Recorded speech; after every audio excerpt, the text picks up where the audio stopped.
سر سب سے پہلے تو یہ بتائیے گا کہ آپ کیسے دیکھتے ہیں شہباز شریف صاحب کی رہائی کو؟ آپ کو لگتا ہے کہ ان کی رہائی کے بعد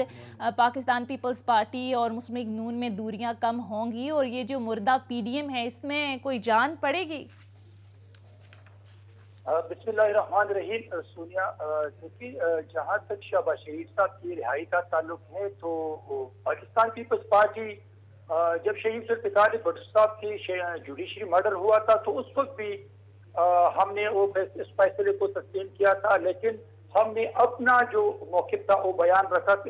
سامنے رکھا تھا. اور آج اس کی شہادت میں جو بھی انوالو ہے سب لوگ کہتے ہیں کہ وہ جوڈیشری مرڈر تھا. عدالتوں کے فیصلوں کو ہم تسلیم کرتے ہیں اور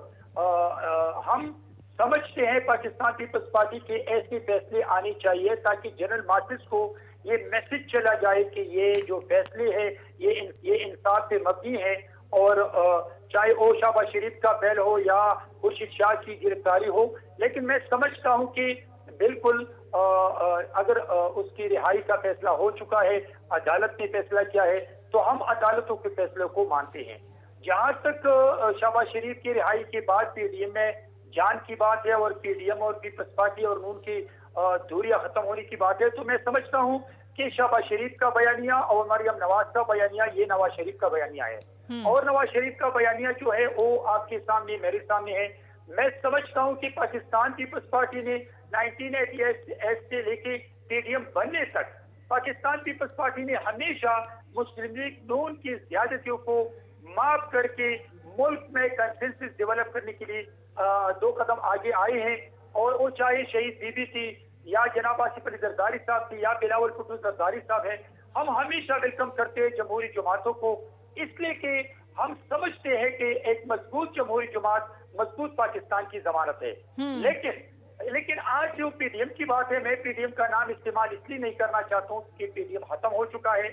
اگر شہباز شریف چاہتے ہیں یا شاہد خان عباسی چاہتے ہیں یا مولانا فضل الرحمان صاحب سمجھتے ہیں تو وہ پاکستان پیپلز پارٹی کے ورکر اور لیڈرشپ سے معافی مانگے، وہ عوامی نیشنل پارٹی کی لیڈرشپ اور ورکر سے معافی مانگ لے اور یہ بتائیں قوم کو کہ ہم نے لانگ مارچ کس کے کہنے پر ملتوی کیا ہے اور ہم نے پھر لانگ مارچ کو استعفا کے ساتھ نفی کر کے وہ لانگ مارچ ملتوی کیا، تو یہ بھی بتائیں. اور میں سمجھتا ہوں کہ Pakistan Peoples Party P D M کے ختم ہونے کے بعد بھی جمہوری جماعتوں کو ویلکم کرتے ہیں. اس لیے ویلکم کرتے ہیں کہ ڈیموکریٹک پروسیس میں جب تک اپوزیشن اپنا رول پلے نہیں کرتے تو وہ جمہوری حکومت جو ہے وہ آگے نہیں بڑھ سکتی. ٹھیک ہے، آپ کہہ رہے ہیں کہ پی ڈی ایم ختم ہو گئی اور اب واپسی کا کوئی راستہ نہیں. شوکت بسرا صاحب میں آپ کی طرف آؤں گی، شہباز شریف صاحب کی رہائی پر ہی بات کر لیتے ہیں. آپ کی گورنمنٹ تو احتساب کا نعرہ لے کر آئی تھی، ٹھیک ہے. احتشام صاحب میں آپ کی طرف آؤں گی، شوکت بسرا صاحب کی طرف بھی ہم جائیں گے. آپ کیسے دیکھتے ہیں شہباز شریف صاحب کی رہائی کو؟ آپ کو لگتا ہے کہ کوئی سیاست میں تبدیلی آنے والی ہے، کوئی کردار ادا کریں گے؟ آپ کے سوال کے 2 جواب ہیں، بڑے واضح طور پہ 2 جواب سامنے آتے ہیں. پہلی تو بات یہ ہے کہ جس انداز سے ڈے 1 سے ہم دیکھ رہے ہیں، کئی برسوں سے شہباز شریف صاحب کی اور حمزہ شہباز کی سیاست ہے وہ مزاحمت کی سیاست نہیں ہے،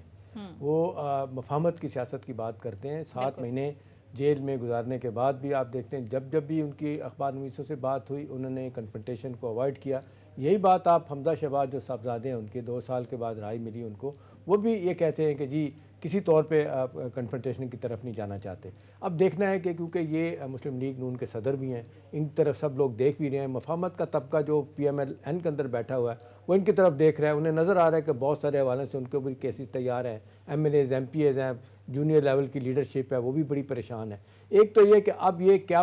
بیانیہ لے کے آگے چلیں گے، ایک دیکھنے والی بات ہی ہے. دوسری بات اہم ہے جو میرا خیال ہے اس سے زیادہ اہم ہے، وہ بسرا صاحب بھی اس پہ کامنٹ کریں گے، وہ یہ کہ جس طریقے سے آج ان کی رہائی ہوئی ہے، مطلب اب ایک دھڑام سے لگتا ہے کہ نیب کا گورنمنٹ کا بیانیہ جو نیچے آ گیا. مطلب لوگ بار بار سوال کر رہے ہیں کہ جی 7 ارب کی آپ نے ٹیلی گرافک ٹیٹیز جو تھیں ٹرانسفر، ٹیلی گرافک ٹرانسفر جو تھیں جس کو ٹیٹیز کہتے ہیں، وہ فیک ناموں سے ہوئی تھی، منی لانڈرنگ ہوئی تھی، ایسٹ بیونڈ مین کا کیس ہے. آپ بار بار کہہ رہے ہیں کہ جی جس طریقے سے آپ نے چند سالوں میں آپ کے اثاثے 5.5 ارب روپے تک پہنچ گئے، اس کے بارے میں یہ کیس تھا. جس طریقے سے پہلے 2 ججز نے اختلاف کیا، ایک نے کہا اسد صاحب نے کہ جی ضمانت نہیں بنتی، دوسرے جج صاحب نے کہا کہ جی ڈوگر صاحب نے ضمانت بنتی ہے. اختلاف پیدا ہو گیا، پھر 3 ممبر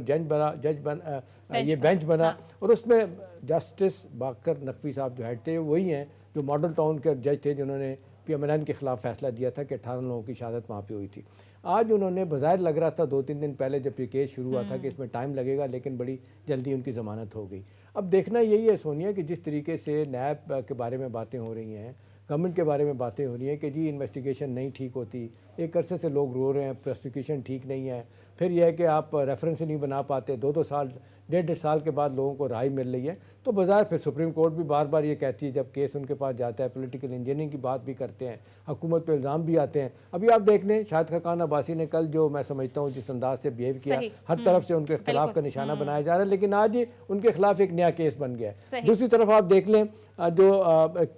لغاری صاحب ہیں، ان کے خلاف بھی جو پی ایم ایل این کے بڑے اہم آدمی ہیں، پی ٹی آئی کے اہم آدمی ہیں، ان کے خلاف بھی ایک کیس بن گیا، جمیل لغاری صاحب کے علاوہ علیحدہ بن رہا ہے۔ تو یہ ساری چیزیں یہ شو کر رہی ہیں کہ حکومت پینک کر کے جو ہے نا معاملات کو آگے لے کے چلتی ہے، اور جس طریقے سے بہتری کے ساتھ کوئی انویسٹیگیشن ٹھیک ہو، صحیح طریقے سے معاملات کو نیب آ کے لے کے جائے، وہ نہیں ہو رہا۔ تو احتشام صاحب یہ بھی ساتھ میں بتا دیجئے کہ اب ہم نے دیکھا کہ اس سے پہلے تو ہمیں فرنٹ فٹ پر مریم نواز صاحبہ نظر آئی، اب شہباز شریف کی رہائی کے بعد آپ کو کیا لگتا ہے فرنٹ فٹ پر شہباز شریف صاحب؟ میں نام لینا بھول گیا تھا، محسن لغاری بڑے امپورٹنٹ آدمی ہیں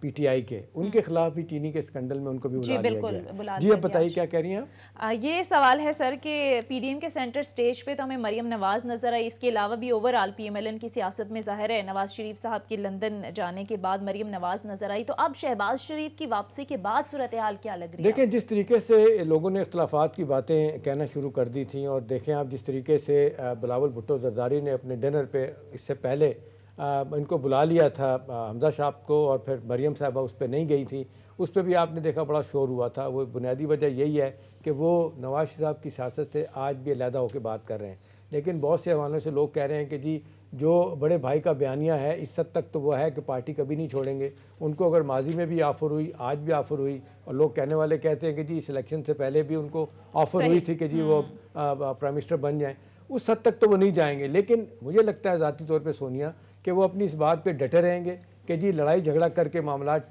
کہیں نہیں جائیں گے، مفاہمت کی طرف جانا ہوگا۔ اب دیکھنا یہی کہ مفاہمت کی طرف جاتے ہیں نہیں جاتے، دیکھنا یہ کہ مفاہمت کا بیانیہ آگے لے کر بڑھیں گے یا پھر مساہمت کا، یہ تو آنے والا وقت ہی بتائے گا۔ بہرحال شوکت بسرا صاحب بھی ہمیں جوائن کر چکے ہیں۔ شوکت بسرا صاحب بہت شکریہ سر آپ کے وقت کا۔ آج شہباز شریف کی رہائی پر رانا ثناء اللہ نے کامنٹ کیا ہے کہ آپ کا جو احتساب کا نعرہ تھا وہ زمین بوس ہو گیا ہے۔ شوکت بسرا صاحب آپ کی گورنمنٹ تو احتساب کا نعرہ لے کر آئی تھی حکومت میں، اور آتے ساتھ ہی ہم نے دیکھا کہ وزیر اعظم نے کہا تھا کہ میں ان چوروں کو چھوڑوں گا نہیں، ایک ایک کا احتساب کروں گا، لیکن ہم دیکھتے ہیں کہ کیسز بنتے ہیں، 2 سالوں تک لوگ جیلوں میں بھی رہتے ہیں، لیکن پھر رہائی مل جاتی ہے انہیں۔